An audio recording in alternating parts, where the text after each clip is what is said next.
പ്രിയപ്പെട്ട വിദ്യാർത്ഥികൾ, നമ്മൾ ചർച്ച ചെയ്തുകൊണ്ടിരിക്കുന്നത് സോഷ്യൽ സയൻസിലെ ഒന്നാം പാഠമായിട്ടുള്ള revolutions that influence the world, ലോകത്തെ സ്വാധീനിച്ച വിപ്ലവങ്ങൾ എന്ന പാഠഭാഗമാണ്. അതിലെ ആദ്യ 3 വിപ്ലവങ്ങൾ, ആ വിപ്ലവങ്ങൾ നമ്മൾ ചർച്ച ചെയ്തു. അമേരിക്കൻ വിപ്ലവം, ഫ്രഞ്ച് വിപ്ലവം, ലാറ്റിൻ അമേരിക്കൻ വിപ്ലവം ചർച്ച ചെയ്തു എന്ന് പറയുമ്പോൾ അപ്പോഴൊക്കെ നിങ്ങളുടെ മനസ്സിലേക്ക് വരേണ്ട ഒരു കാര്യമുണ്ട്. ഇതെല്ലാം നടന്ന കാലഘട്ടം 18ാം നൂറ്റാണ്ടിൽ 1775-76 കാലഘട്ടത്തിൽ നടന്ന വിപ്ലവമാണ് അമേരിക്കൻ വിപ്ലവം. 1789 1789 18ാം നൂറ്റാണ്ടിൽ നടന്ന മറ്റൊരു വിപ്ലവമാണ് ഫ്രഞ്ച് വിപ്ലവം. 19ാം നൂറ്റാണ്ടിൽ 1825 കാലഘട്ടത്തോടെ നടന്ന വിപ്ലവമാണ് ലാറ്റിൻ അമേരിക്കൻ വിപ്ലവം, ലാറ്റിൻ അമേരിക്കൻ റെവല്യൂഷൻ. അപ്പോൾ ഈ 3 വിപ്ലവങ്ങൾക്ക് ശേഷം ലോകത്ത് നടന്ന ഏറ്റവും പ്രധാനപ്പെട്ട വിപ്ലവമാണ് റഷ്യൻ വിപ്ലവം, റഷ്യൻ റെവല്യൂഷൻ. ഒരു വിപ്ലവം പഠിക്കുമ്പോൾ അല്ലെങ്കിൽ ഒരു വിപ്ലവത്തെ കുറിച്ച് ചർച്ച ചെയ്യുമ്പോൾ ആ വിപ്ലവത്തിലേക്ക് നയിച്ച ഘടകങ്ങൾ ഉണ്ടാവും. The factors that led to the revolution or the background of that revolution, ആ വിപ്ലവത്തിന്റെ പശ്ചാത്തലങ്ങൾ. അപ്പോൾ ഏത് വിപ്ലവം നമ്മൾ പഠിക്കുമ്പോഴും പശ്ചാത്തലം മനസ്സിലാക്കുക എന്നത് പ്രധാനപ്പെട്ടതാണ്. അമേരിക്കൻ വിപ്ലവത്തിലാവുമ്പോൾ ഇംഗ്ലണ്ടിന്റെ കോളനിവൽക്കരണം, അതിനെ തുടർന്നുണ്ടായ മെർക്കലീസ് നിയമങ്ങളുമായിരുന്നു പശ്ചാത്തലമായി വന്നത്. ഫ്രഞ്ച് വിപ്ലവം പഠിക്കുമ്പോൾ അവിടെ പശ്ചാത്തലമായി വന്നത് ഫ്രാൻസിൽ നിലനിന്നിരുന്ന അസമത്വങ്ങളായിരുന്നു, the inequalities that prevailed in France. Latin American വിപ്ലവം പഠിക്കുമ്പോൾ അവിടെ നാം ചർച്ച ചെയ്തത് ലാറ്റിൻ അമേരിക്കയിൽ കോളനിവൽക്കരണവും അതിന്റെ ഭാഗമായി നടന്ന വർണ്ണവിവേചനങ്ങളുമാണ്. അപ്പോൾ ഈ 3 വിപ്ലവങ്ങൾക്ക് ശേഷം 20ാം നൂറ്റാണ്ടിൽ 20th സെഞ്ചുറിയിൽ നടന്ന ഏറ്റവും പ്രധാനപ്പെട്ട വിപ്ലവമാണ് റഷ്യൻ വിപ്ലവം. ലോകത്ത് അതുവരെ നടന്ന വിപ്ലവങ്ങളിൽ നിന്നും വലിയൊരു വ്യത്യാസം ഈ വിപ്ലവത്തിനുണ്ട്. അത് ലോകത്ത് ഒരു പുതിയ ജീവിതക്രമം അല്ലെങ്കിൽ തൊഴിലാളി വർഗ സർക്കാർ, തൊഴിലാളികൾക്ക് ആധിപത്യമുള്ള ഒരു ഭരണരീതി വന്ന വിപ്ലവമായിരുന്നു റഷ്യൻ വിപ്ലവം. It is a revolution by which a proletarian government is formed and a government that put forward the concept of socialist ideology was came into existence. ലോകത്താദ്യമായി ഒരു സോഷ്യലിസ്റ്റ് ഭരണക്രമം വരുന്നതിലേക്ക് വഴിതെളിയിച്ച വിപ്ലവമായിരുന്നു റഷ്യൻ വിപ്ലവം. നമുക്ക് റഷ്യൻ വിപ്ലവത്തിലേക്ക് കടന്നു ചെല്ലാം.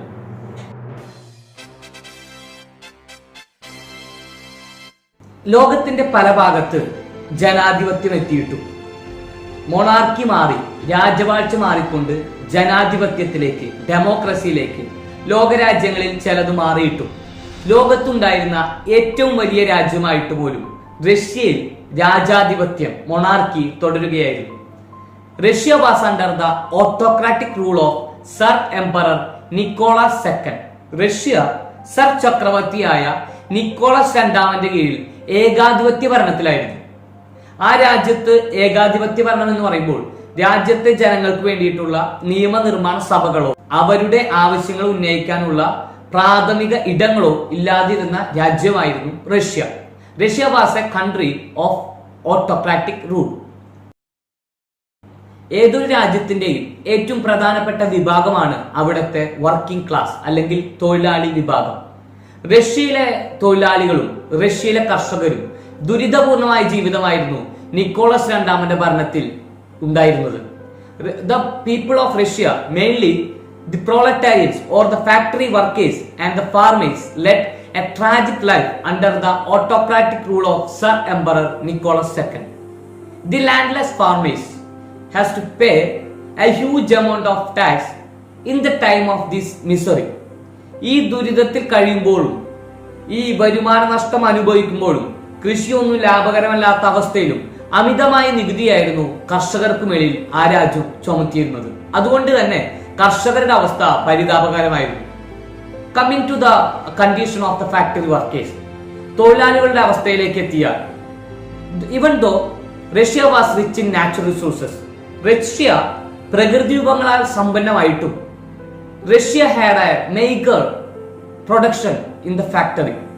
വളരെ തുച്ഛമായിട്ടുള്ള ഉൽപാദനമായിരുന്നു ഫാക്ടറിയിൽ നടന്നുകൊണ്ടിരിക്കുന്നത്. The main reason of that was the majority of the factories were under the control of foreigners.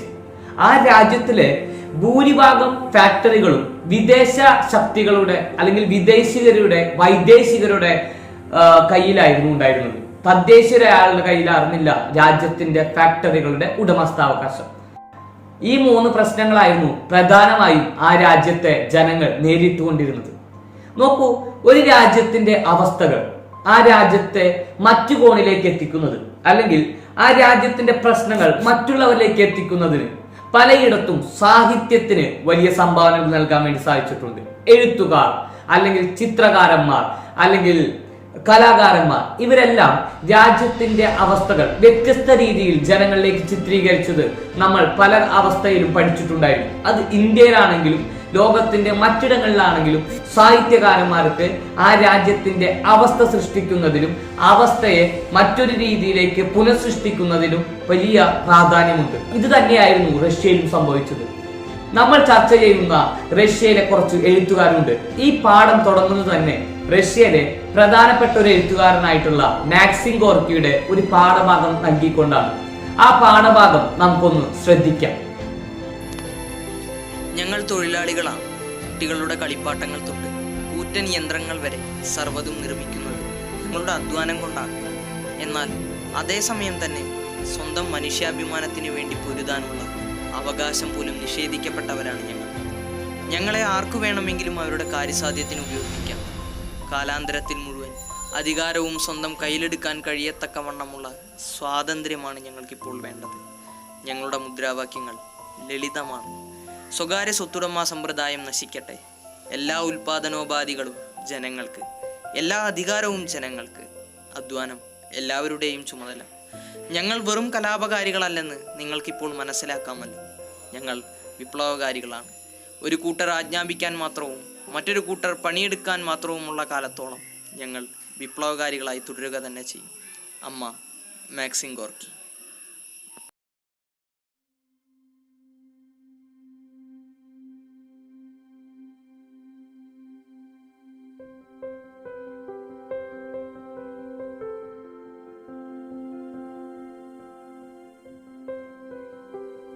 ഒരു വിഭാഗം തൊഴിലാളികൾ എന്ന ഒരു വിഭാഗം വർക്കിംഗ് ക്ലാസ് അവരെന്നും അധ്വാനിച്ചുകൊണ്ടിരിക്കുന്നു. മറ്റൊരു വിഭാഗം ആ അധ്വാനത്തിന്റെ ഫലം സ്വീകരിക്കുക മാത്രം ചെയ്യുന്നു. They are not working. So അവരുടെ ആവശ്യം വളരെ ലളിതമാണ്. Everyone has to work. എല്ലാവരും അധ്വാനിക്കണം. രണ്ടാമത് അവർ പറയുന്നത് അബോളിഷ് പ്രൈവറ്റ് പ്രോപ്പർട്ടി ഓണർഷിപ്പ്. സ്വകാര്യ സ്വത്തുടമ സമ്പ്രദായം അവസാനിപ്പിക്കുക. ഞാൻ നേരത്തെ സൂചിപ്പിച്ചു, റഷ്യയിലെ ഫാക്ടറികളിൽ മഹാഭൂരിഭാഗവും വൈദേശികരുടെ കയ്യിലാകും. അതുകൊണ്ട് അബോളിഷ് പ്രൈവറ്റ് പ്രോപ്പർട്ടി ഓണർഷിപ്പ്, എല്ലാ സ്വത്തുക്കളും സ്വകാര്യ സ്വത്തുടമ സമ്പ്രദായത്തിൽ നിന്ന് മാറ്റിക്കൊണ്ട് പൊതു ഉടമസ്ഥതയിലേക്ക് എത്തിക്കുക എന്നതുകൂടിയായിരുന്നു ഈ ഭാഗത്തിൽ നിന്നും വിപ്ലവകാരികളായ ഇവർ മുന്നോട്ട് വെക്കുന്ന ആശയം. അപ്പോൾ ഇതാണ് മാക്സിം ഗോർക്കിയുടെ അമ്മ എന്ന പുസ്തകത്തിന്റെ ഒരു ഭാഗം വായിച്ചുകൊണ്ട് നമുക്ക് എത്തുന്നത്. ഞാൻ നേരത്തെ ചർച്ച ചെയ്തതിലേക്ക് ഒന്നുകൂടി പോവാം. എന്തായിരുന്നു റഷ്യയുടെ അവസ്ഥ എന്നാണ് നമ്മൾ ആദ്യം പറഞ്ഞത്. അത് നിങ്ങൾക്ക് മനസ്സിലായി കാണും. ഇനി നമ്മൾ പോകുന്നത് ഈ അവസ്ഥയെ ചിത്രീകരിച്ച എഴുത്തുകാരിലേക്കാണ്. The writers like Maxim Gorky, Leo Tolstoy, Ivan Turgenev, Anton Chekhov etcetera depicted the miseries of the working class or the miseries of the people through their writing. Anton Chekhov ആവട്ടെ, ഇവാൻ ടർഗനോവ് ആവട്ടെ, ലിയോ ടോൾസ്റ്റോയ് ആവട്ടെ, Maxim Gorky ആവട്ടെ, ഇവരെല്ലാം റഷ്യയിലെ പ്രധാനപ്പെട്ട എഴുത്തുകാരാണ്. ഇവർ തങ്ങളുടെ എഴുത്തിലൂടെ റഷ്യയുടെ അവസ്ഥ ചിത്രീകരിച്ചു. ഈ ചിത്രീകരണത്തിലൂടെ അല്ലെങ്കിൽ ഈ പുസ്തകങ്ങൾ വായിച്ച റഷ്യയിലെ മറ്റു ജനങ്ങൾ അല്ലെങ്കിൽ ഒരു പ്രദേശത്തിന്റെ അവസ്ഥ അവർ കഥയിലൂടെ അല്ലെങ്കിൽ നോവലിലൂടെ വായിക്കുന്നു. ഇതേ അവസ്ഥയാണ് തങ്ങൾക്കുമെന്ന് തിരിച്ചറിഞ്ഞ ആ ജനങ്ങൾക്ക് മനസ്സിലാവും തങ്ങളുടെ രാജ്യത്തിന്റെ ഒരു പൊതു പ്രശ്നമാണ് ഇത് എന്ന് മനസ്സിലാക്കാനും ആ രാജ്യത്തെ തൊഴിലാളികൾക്ക് മുഴുവൻ ഒന്നിച്ചു നിൽക്കാനും വലിയ സംഭാവന നൽകിയ എഴുത്തുകളായിരുന്നു ഈ 4 എഴുത്തുകാരുടെ എഴുത്തുകൾ. ലോകത്തിലെ തന്നെ ഏറ്റവും പ്രശസ്തരായ എഴുത്തുകാരാണ് ആന്റോൺ ചെക്കോവും, ഇവാൻ ടർഗനോവും, ലിയോ ടോൾസ്റ്റോയും, മാക്സിം ഗോർക്കിയും. ഈ കാലഘട്ടത്തിലാണ് കാൾ മാർക്സ്, ജർമ്മനിയിൽ ജനിച്ച കാൾ മാർക്സും ഫെഡറിക് എംഗൽസും കൂടി തങ്ങളുടെ പുതിയ ആശയം ലോകത്തിന് നൽകുന്നത്. മാർക്സിസം ലോകത്ത് ഏറ്റവും കൂടുതൽ ആൾക്കാർ വായിച്ച പുസ്തകമാണ് ഡാസ് ക്യാപിറ്റൽ, മൂലധനം എന്ന് പറയുന്ന പുസ്തകം. ലോകത്ത് ബൈബിളും ഖുറാനും കഴിഞ്ഞാൽ ഏറ്റവും കൂടുതൽ ആൾക്കാർ വായിച്ച പുസ്തകമാണ് ഡാസ് ക്യാപിറ്റൽ അല്ലെങ്കിൽ മൂലധനം. ആ പുസ്തകത്തിലൂടെ കാൾ മാർക്സും ഫെഡറിക് ഏംഗൽസും ലോകത്തിന് പുതിയൊരു ആശയം പകർന്നു നൽകുന്നു. മാർക്സിസം എന്ന് പറയുന്ന ആശയം, തൊഴിലാളികളുടെ സർവാധിപത്യം എന്ന് പറയുന്ന ആശയം, പൊതു ഉടമസ്ഥത എന്ന് പറയുന്ന ആശയം. ഈ ആശയങ്ങൾ ആ രാജ്യത്ത് പ്രചരിക്കാൻ വേണ്ടി പോകുന്നു. ആ രാജ്യത്തിന്റെ പ്രശ്നങ്ങൾക്ക് പരിഹാരമാവുന്ന വിധം ഉള്ള ആശയങ്ങളാണ് കാൾ മാർക്സും ഫെഡറിക് ഏംഗൽസും മുന്നോട്ട് വെച്ചത് എന്ന് ആ രാജ്യത്തെ ഒരു വിഭാഗം തൊഴിലാളികൾ തിരിച്ചറിയുകയും ഈ ആശയങ്ങൾ ആ രാജ്യത്ത് പ്രചരിക്കുകയും ചെയ്തു. The Marxist ideology formulated by Karl Marx and Frederick Engels stirred the working class. തൊഴിലാളി വർഗത്തെ സ്വാധീനിക്കുന്ന ആശയങ്ങളായിരുന്നു കാൾ മാർക്സും ഫെഡറിക് ഏംഗൽസും മുന്നോട്ട് വെച്ചത്. And by getting influenced with the Marxist ideology, a new party was formed in the Russia which is known as Social Democratic Workers Party. Karl മാർക്സിന്റെയും Friedrich ഏംഗൽസിന്റെയും ആശയത്തിൽ ആകൃഷ്ടരായിക്കൊണ്ട് റഷ്യയിൽ ഒരു പുതിയ പാർട്ടി രൂപീകരിക്കും. ആ പാർട്ടിയുടെ പേരായിരുന്നു സോഷ്യൽ ഡെമോക്രാറ്റിക് വർക്കേഴ്സ് പാർട്ടി. ഈ പാർട്ടി കാൾ മാർക്സിന്റെ ആശയത്തിലായിരുന്നു. ഇതിനോടൊപ്പം ചേർന്ന് മറ്റ് കുറച്ച് തൊഴിലാളി സംഘടനകളും ആ രാജ്യത്ത് രൂപപ്പെട്ടു. തൊഴിലാളികൾ സംഘടിക്കേണ്ടവരാണെന്നും ദ പ്രൊലറ്റാരിയൻ ഷുഡ് യുണൈറ്റ് എന്ന് പറയുന്ന ആശയത്തിന്റെ അടിസ്ഥാനത്തിൽ ഈ രാജ്യത്ത് തൊഴിലാളി സംഘടനകൾ രൂപപ്പെടാൻ വേണ്ടി തുടങ്ങി. അതിലെ ഏറ്റവും പ്രധാനപ്പെട്ട അല്ലെങ്കിൽ തൊഴിലാളി സംഘടനകളെ, തൊഴിലാളികളുടെ യോഗങ്ങളെ, അവരുടെ കൂട്ടങ്ങളെ വിളിച്ചിരുന്ന പേരായിരുന്നു സോവിയറ്റുകൾ. രാജ്യത്ത് സോവിയറ്റുകൾ രൂപപ്പെടാൻ വേണ്ടി തുടങ്ങി. സോഷ്യൽ ഡെമോക്രാറ്റിക് വർക്കേഴ്സ് പാർട്ടി പിന്നീട് രണ്ടായി പിളർന്നു. The social democratic workers party was later got into a split to two party or two fraction. One fraction or one wing was known as Menshevik, which was led by Mr. Alexander Kersky. One party wing which was led by the Alexander Kersky, and the other wing was led by Lenin and Trotsky. നോക്കൂ, social democratic workers party എന്ന് പറയുന്ന party call മാർക്സിന്റെ ആശയത്തിൽ ആകൃഷ്ടരായിക്കൊണ്ട് അവർ രൂപീകരിക്കുന്നു. ഈ party പിന്നീട് രണ്ടായി പിളരുന്നു. അതിലെ ഒരു വിഭാഗത്തെ മെൻഷെവിക്കുകൾ എന്നും മറ്റൊരു വിഭാഗത്തെ ബോൾഷെവിക്കുകൾ എന്നും വിളിച്ചു. മെൻഷെവിക്കുകളുടെ നേതാവായിരുന്നു അലക്സാണ്ടർ കെറസ്കിയും ബോൾഷെവിക്കുകളുടെ നേതാവായിരുന്നു ലെനിനും ട്രോട്സ്കിയും. കാലം വീണ്ടും മുന്നോട്ട് പോയി. രാജ്യത്ത് നിക്കോളസ് രണ്ടാമന്റെ ഏകാധിപത്യ ഭരണം തുടർന്നുകൊണ്ടേയിരുന്നു. തൊഴിലാളി സംഘടനകൾ സംഘടിക്കുകയും തൊഴിലാളികളുടെ കൗൺസിലുകളായിട്ടുള്ള സോവിയറ്റ് രൂപീകരിക്കുകയും എല്ലാം ചെയ്തു. കാലം 1905 എത്തി. 1905 അപ്രതീക്ഷിതമായി ഒരു യുദ്ധത്തെ റഷ്യക്ക് നേരിടേണ്ടതായി വന്നു. ആ യുദ്ധമായിരുന്നു റഷ്യ ജപ്പാൻ യുദ്ധം. 1905 ഈ റഷ്യ ജപ്പാൻ യുദ്ധം റഷ്യക്ക് വലിയ നാശനഷ്ടങ്ങൾ സൃഷ്ടിച്ചു. രാജ്യത്തെ ജനങ്ങളുടെ അവസ്ഥ കൂടുതൽ ദയനീയമാവാൻ വേണ്ടി തുടങ്ങി. In the year 1905, Russia entered into a war with Japan, and Russia was defeated in that war, and the problem that created worsened the situation of Russia. So the people demanded their political right and economic reform. രാജ്യത്തെ ജനങ്ങൾ സാമ്പത്തികമായ മാറ്റവും രാഷ്ട്രീയ മാറ്റങ്ങളും ആവശ്യപ്പെടാൻ വേണ്ടി തുടങ്ങി. അവർ തങ്ങളുടെ തലസ്ഥാനമായ പെട്രോഗാഡിലേക്ക് ഒരു മാർച്ച് നടത്തി. ആ മാർച്ചിന് നേരെ വെടിവെപ്പുണ്ടായി. ആ വെടിവെപ്പിനെ തുടർന്ന് നൂറുകണക്കിന് ആൾക്കാർ മരണപ്പെട്ടു. ഈ സംഭവത്തെയാണ് രക്തരൂഷിതമായ ഞായറാഴ്ച എന്ന് വിളിക്കുന്നത്. ഇത് 1905 ജനുവരി 9 In the year 1905 January 9, there was an incident that happened which was known as Bloody Sunday. The protesters were fired by the military wing of Nicholas II, and hundreds of people lost their life in the march of Petrograd, and this incident is known as Bloody Sunday.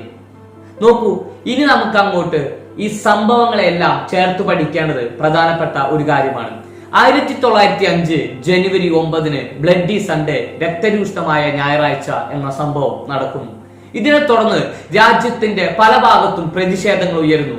ഈ രക്തരൂഷ്ടമായ ഞായറാഴ്ചയ്ക്ക് ശേഷം ഉയർന്ന പ്രതിഷേധങ്ങളെ പിടിച്ചു നിർത്താൻ വേണ്ടി രാജ്യത്ത് ആദ്യമായി Nicholas രണ്ടാമൻ നിയമനിർമ്മാണ സഭ രൂപീകരിക്കുന്നു. ഈ നിയമനിർമ്മാണ സഭയെ പറഞ്ഞ പേരാണ് ഡ്യൂമ എന്നത്. A new legislative assembly was formed in Russia to suppress the protest and to convince the protesters, and that legislative assembly was known as Duma. കാലം വീണ്ടും മുന്നോട്ട് പോയി. 1914 1914 ലോകത്ത് ഒന്നാം ലോക മഹായുദ്ധം അരങ്ങേറി. ഒന്നാം ലോക മഹായുദ്ധത്തിൽ റഷ്യയും പങ്കാളികളായി. രാജ്യത്തിന്റെ മുഴുവൻ എതിർപ്പിനെ അവഗണിച്ചുകൊണ്ടും ഡ്യൂമയുടെ എതിർപ്പിനെ അവഗണിച്ചുകൊണ്ടുമായിരുന്നു റഷ്യ ഈ യുദ്ധത്തിൽ പങ്കാളിയായത്. നിക്കോളസ് രണ്ടാമന്റെ തീരുമാനമായിരുന്നു ഒന്നാം ലോക മഹായുദ്ധത്തിൽ അംഗമാവുക എന്നത്. ഒന്നാം ലോക മഹായുദ്ധത്തിൽ ഏറ്റവും കൂടുതൽ തിരിച്ചടി നേരിട്ട വലിയ നാശനഷ്ടങ്ങൾ ഉണ്ടായ രാജ്യങ്ങളിൽ ഒന്നായിരുന്നു റഷ്യ. അത് റഷ്യയുടെ ജീവിതക്രമത്തെ തന്നെ മാറ്റിമറിച്ചു. രാജ്യത്ത് പട്ടിണിയും അതുപോലെ തന്നെ ദുരിതങ്ങളുമായി. രാജ്യത്ത് ഭക്ഷണത്തിന്റെ ക്ഷാമവും ഭക്ഷ്യക്ഷാമത്തെ തുടർന്ന് ജനങ്ങൾ പട്ടിണി കിടന്ന് മരിക്കുന്ന അവസ്ഥയുമായി. രാജ്യത്ത് ഏറ്റവും വലിയ പ്രത്യാഘാതങ്ങൾ ഉണ്ടാക്കിയ ഒരു തീരുമാനമായിരുന്നു ഒന്നാം ലോകത്തിൽ പങ്കാളികളാവുക എന്നത്. In the year 1940, ignoring the protest of Duma, the Nicholas II decided to enter into the First World War, which started in the year 1940.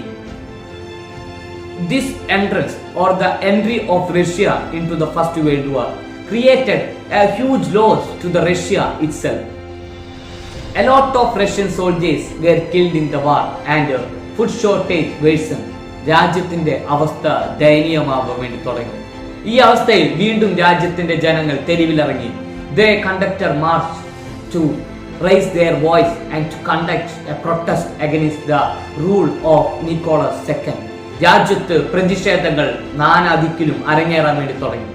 രാജ്യത്തിന്റെ പ്രതിഷേധങ്ങളുടെ നേതൃത്വം മെൻഷെവിക് വിങ് ഏറ്റെടുക്കുകയും 1917 ഈ പ്രതിഷേധങ്ങൾ ആളിക്കത്തുകയും ഇതിന്റെ ഭാഗമായി 1917 തന്നെ മെൻഷെവിക് വിങ്ങിന്റെ നേതാവായ അലക്സാണ്ടർ കെറസ്കിയുടെ നേതൃത്വത്തിൽ രാജ്യത്തിന്റെ ഭരണാധികാരിയായ നിക്കോളസ് രണ്ടാമനെ പുറത്താക്കിക്കൊണ്ട് ഒരു താൽക്കാലിക ഗവൺമെന്റ് അധികാരത്തിൽ വന്നു. ആ താൽക്കാലിക ഗവൺമെന്റ് അധികാരത്തിൽ വന്ന സംഭവത്തെ നമ്മൾ വിളിക്കുന്ന പേരാണ് ഫെബ്രുവരി വിപ്ലവം എന്നത്. അത് നടന്നത് മാർച്ച് മാസത്തിലാണെങ്കിൽ കൂടി റഷ്യയുടെ കലണ്ടർ സ്വാഭാവികമായിട്ടുള്ള ലോകത്തിന്റെ കലണ്ടറിനേക്കാൾ ഒരു മാസം പിന്നിലായതുകൊണ്ടാണ് അതിനെ ഫെബ്രുവരി വിപ്ലവം എന്ന് വിളിക്കുന്നത്. അപ്പോൾ നമുക്ക് മനസ്സിലാക്കേണ്ട കാര്യം എന്തായിരുന്നു ഫെബ്രുവരി വിപ്ലവത്തിൽ നടന്നത് എന്നാണ്. രാജ്യത്ത് ഭരണത്തിലുണ്ടായിരുന്ന നിക്കോളസ് രണ്ടാമനെ മാറ്റിക്കൊണ്ട് രാജ്യത്ത് ഒരു താൽക്കാലിക ഗവൺമെന്റ് വന്നു. താൽക്കാലിക ഗവൺമെന്റ് അധികാരത്തിൽ വന്നത് അലക്സാണ്ടർ കെറസ്കിയുടെ നേതൃത്വത്തിലായിരുന്നു. അലക്സാണ്ടർ കെറസ്കി നിക്കോളസ് രണ്ടാമനെ പുറത്താക്കി കൊണ്ടുവന്ന അലക്സാണ്ടർ കെറസ്കി മെൻഷെവിക് വിങ്ങിന്റെ നേതാവായിരുന്നു എന്നതാണ് നാം മനസ്സിലാക്കേണ്ട കാര്യം. So the February Revolution was a revolution which overthrew Nicholas II from power and established a provisional government under the leadership of Alexander Kersky, who belongs to the Menshevik wing of Social Democratic Workers' Party. But he could not keep up the words kept by him. The major demands of the people at the time of the war was, the first demand was to withdraw from the First World War. ഒന്നാം ലോകത്തിൽ നിന്ന് പിന്മാറുക എന്നതായിരുന്നു ഏറ്റവും പ്രധാനപ്പെട്ട ആവശ്യം. The second demand, രണ്ടാമത്തെ ആവശ്യമായിരുന്നു abolish private property ownership, സ്വകാര്യ സ്വത്തുടമ സമ്പ്രദായം അവസാനിപ്പിക്കുക. The third demand, മൂന്നാമത്തെ ആവശ്യമായിരുന്നു give the land to the farmers, കർഷകർക്ക് കൃഷിഭൂമി നൽകുക. പക്ഷേ അലക്സാണ്ടർ കെറസ്കിയുടെ നേതൃത്വത്തിൽ അധികാരത്തിൽ വന്ന ഗവൺമെന്റിന് ഈ മൂന്ന് ആവശ്യങ്ങളും നിറവേറ്റാൻ വേണ്ടി കഴിഞ്ഞില്ല. അങ്ങനെ സ്വിറ്റ്സർലാൻഡിലായിരുന്ന ലെനിൻ വന്നു. വ്ളാഡിമിർ ഇല്യാനോവിച്ച് ലെനിൻ, ലോകത്ത് ഏറ്റവും കൂടുതൽ സ്വാധീനം ചെലുത്തിയ രാഷ്ട്രത്തിന്റെ നേതാവ്, ലോകം ഏറ്റവും ആവേശത്തോടെ കേട്ട പ്രസംഗങ്ങളുടെ സൃഷ്ടാവ് വ്ളാഡിമിർ ലെനിൻ. ലെനിൻ സ്വിറ്റ്സർലാൻഡിൽ നിന്നും റഷ്യയിലേക്ക് എത്തി. ബോൾഷെവിക് വിഭാഗത്തിന്റെ നേതാവായിരുന്നു ലെനിൻ. ലെനിൻ രാജ്യത്തെ ജനങ്ങളോട് പറഞ്ഞു, രാജ്യത്ത് മാറ്റം വരണമെങ്കിൽ, രാജ്യം മാറണമെങ്കിൽ അധികാരം മുഴുവൻ തൊഴിലാളികളിലേക്ക് എത്തണം. The power should come to the Soviet. The power should come to the proletarians, to the working class. അധികാരം മാറണമെങ്കിൽ, രാജ്യത്ത് മാറ്റങ്ങൾ സൃഷ്ടിക്കണമെങ്കിൽ അധികാരം മുഴുവൻ രാജ്യത്തിലെ സോവിയറ്റുകളിലേക്കും രാജ്യത്തിന്റെ തൊഴിലാളികളിലേക്കും എത്തണമെന്ന് ലെനിൻ പ്രസംഗിച്ചു. ലെനിനാൽ രാജ്യത്തിന്റെ ജനങ്ങൾ ആകർഷകരായി. രാജ്യത്ത് മാറ്റങ്ങൾ സൃഷ്ടിക്കാൻ കഴിയാതിരുന്ന മെൻഷെവിക് വിങ്ങിനെ മാറ്റിക്കൊണ്ട്, മെൻഷെവിക്കിന്റെ താൽക്കാലിക ഗവൺമെന്റിനെ അട്ടിമറിച്ചുകൊണ്ട് രാജ്യത്ത് ലെനിന്റെ നേതൃത്വത്തിൽ പുതിയൊരു ഗവൺമെന്റ് അധികാരത്തിൽ വന്നു. A government was came under the leadership of Lenin in the month of October, overthrowing the government led by Alexander Kerensky, and that movement or that incident was known as October Revolution. രാജ്യത്ത് തൊഴിലാളി വർഗ അധികാരം, തൊഴിലാളികൾക്ക് അധികാരം നൽകുന്ന ഒരു government Alexander കെറസ്കിയുടെ ഗവൺമെന്റിനെ അട്ടിമറിച്ചുകൊണ്ട് ലെനിന്റെ നേതൃത്വത്തിലുള്ള ഒരു ഗവൺമെന്റ് ഒക്ടോബർ മാസത്തിൽ അധികാരത്തിൽ വന്നു. ഇതിനെയാണ് ഒക്ടോബർ വിപ്ലവം എന്ന് വിളിക്കുന്നത്. അപ്പോൾ ഈ പാഠത്തിൽ ഈ ഭാഗത്ത് നാം ചർച്ച ചെയ്തതിനെ ഒന്നുകൂടി സംഗമിച്ച് ബ്രീഫായി പറയാം. രാജ്യം ഭരിച്ചുകൊണ്ടിരുന്നത് സർ നിക്കോളസ് രണ്ടാമൻ, ഓട്ടോക്രാറ്റിക് റൂൾ ഓഫ് നിക്കോളസ് രണ്ടാമൻ. രാജ്യത്ത് കർഷകരും തൊഴിലാളികളും ദുരിതപൂർണ ജീവിതമായിരുന്നു നയിച്ചുകൊണ്ടിരുന്നത്. ഈ ദുരിതപൂർണമായ ജീവിതത്തെ ചിത്രീകരിച്ചുകൊണ്ട് രാജ്യത്ത് എഴുത്തുകാർ തങ്ങളുടെ കൃതികൾ എഴുതുന്നു. Writers depicted the sorrows of the people of Russia. രാജ്യത്ത് കാൾ മാർക്സിന്റെയും ഫെഡറിക് എംഗൽസിന്റെയും ആശയങ്ങൾ വലിയ സ്വാധീനം ചെലുത്തുന്നു. അതിന്റെ ഭാഗമായി സോഷ്യൽ ഡെമോക്രാറ്റിക് വർക്കേഴ്സ് പാർട്ടി എന്നൊരു പാർട്ടി രൂപീകരിക്കുന്നു. ഈ പാർട്ടി പിന്നീട് രണ്ടായി പിളരുന്നു, മെൻഷെവിക്കും ബോൾഷെവിക്കും. മെൻഷെവിക്കുള്ള നേതാവായിരുന്നു അലക്സാണ്ടർ കെറസ്കി, ബോൾഷെവിക്കുള്ള നേതാവായിരുന്നു ലെനിനും ട്രോട്സ്കി. ആദ്യത്തെ വിപ്ലവം ഫെബ്രുവരി വിപ്ലവം, ഒക്ടോബർ വിപ്ലവം രണ്ടാമത്തെ വിപ്ലവം. ആദ്യത്തെ വിപ്ലവം നയിച്ചതായിരുന്നു അലക്സാണ്ടർ കെറസ്കി ആയിരുന്നു മെൻഷെവിക്കുകളുടെ നേതാവ്. ആരെയാണ് അദ്ദേഹം അധികാരത്തിൽ നിന്നും മാറ്റിയത്? നിക്കോളസ് രണ്ടാമനെ. വീണ്ടും വിപ്ലവം നടക്കുന്നു ഒക്ടോബർ മാസത്തിൽ. ഒക്ടോബർ വിപ്ലവം നയിച്ചത് ലെനിനായിരുന്നു, ബോൾഷെവിക്കുകളുടെ നേതാവ്. ആരെയാണ് അധികാരത്തിൽ നിന്ന് മാറ്റിയത്? അലക്സാണ്ടർ കെറസ്കിയുടെ നേതൃത്വത്തിലുള്ള താൽക്കാലിക ഗവൺമെന്റിനെ. അപ്പോൾ നാം ചർച്ച ചെയ്തെത്തിയത് ലോകത്തെ സ്വാധീനിച്ച ആദ്യത്തെ ഏറ്റവും പ്രധാനപ്പെട്ട സോഷ്യലിസ്റ്റ് വിപ്ലവം അത് നടപ്പിലായി കഴിഞ്ഞു. നടന്നത് റഷ്യയിൽ. വിപ്ലവം ഒക്ടോബർ വിപ്ലവം. The revolution, the socialist revolution was held at Russia, which was known as October Revolution. എന്തായിരുന്നു ഈ വിപ്ലവത്തിന് ശേഷം ആ രാജ്യത്ത് വന്ന മാറ്റം? അത് പരീക്ഷയ്ക്ക് മറ്റൊരു ചോദ്യമായി ചോദിക്കാവുന്ന ഒരു ഭാഗമാണ്. What were the decision taken under the cabinet formed under Lenin? ലെനിന്റെ നേതൃത്വത്തിൽ ചേർന്ന മന്ത്രിസഭ എടുത്ത പ്രധാനപ്പെട്ട തീരുമാനങ്ങൾ എന്തായിരുന്നു? അല്ലെങ്കിൽ ലെനിൻ സൃഷ്ടിച്ച മാറ്റങ്ങൾ എന്തായിരുന്നു? റഷ്യൻ വിപ്ലവം സൃഷ്ടിച്ച മാറ്റങ്ങൾ എന്തായിരുന്നു എന്നതാണ് ഇനി നമ്മൾ ചർച്ച ചെയ്യാൻ വേണ്ടി പോകുന്നത്. ലെനിൻ എടുത്ത ആദ്യത്തെ തീരുമാനമായിരുന്നു ഒന്നാം ലോക മഹായുദ്ധത്തിൽ നിന്നും പിന്മാറുക എന്നത്. Russia withdrew from the first world war. ഒന്നാം ലോക മഹായുദ്ധത്തിൽ നിന്നും റഷ്യ പിന്മാറി. Lenin give the land to the farmers. തൊഴിലാളികൾക്ക്, കർഷകർക്ക് കൃഷിഭൂമി നൽകി. Abolish private property ownership. സ്വകാര്യ സ്വത്തുടമ സമ്പ്രദായം അവസാനിപ്പിച്ചു. Seized out the land and give it to the farmers. നേരത്തെ പറഞ്ഞ അതേപോലെ ഭൂമി പിടിച്ചെടുത്തുകൊണ്ട് അത് കർഷകർക്ക് നൽകി. Gave importance to the public sector. He abolished the private enterprises or private sector and he gave much importance to the public sector. പൊതു വിഭാഗത്തിന്, പൊതു ഉടമസ്ഥതയ്ക്ക്, പൊതു സംവിധാനങ്ങൾക്ക് വലിയ പ്രാധാന്യം ലെനിന്റെ നേതൃത്വത്തിൽ നൽകി. Introduced centralised planning. രാജ്യത്ത് കേന്ദ്രീകൃത ആസൂത്രണം വന്നു. എന്തായിരുന്നു ആസൂത്രണം എന്നത് നമ്മൾ ഇനി പിന്നീട് ചർച്ച ചെയ്യും. ആസൂത്രണം എന്നാൽ ചെയ്യുന്നതിനേക്കാൾ മുമ്പ് തീരുമാനിച്ച് അത് നടപ്പിലാക്കുന്നതിനെയാണ് ആസൂത്രണം എന്ന് പറയുന്നത്. റഷ്യയിൽ നിന്നാണ് ആസൂത്രണം അല്ലെങ്കിൽ പ്ലാനിംഗ് ഇന്ത്യയും കടമെടുത്തത്. അടുത്ത point, achieved development in the field of science and technology and economy. രാജ്യത്ത് ശാസ്ത്രവിദ്യയിലും സാങ്കേതിക വിദ്യയിലും ധനകാര്യത്തിലും രാജ്യത്ത് വലിയ പുരോഗതികൾ ലെനിന്റെ നേതൃത്വത്തിൽ നേടി.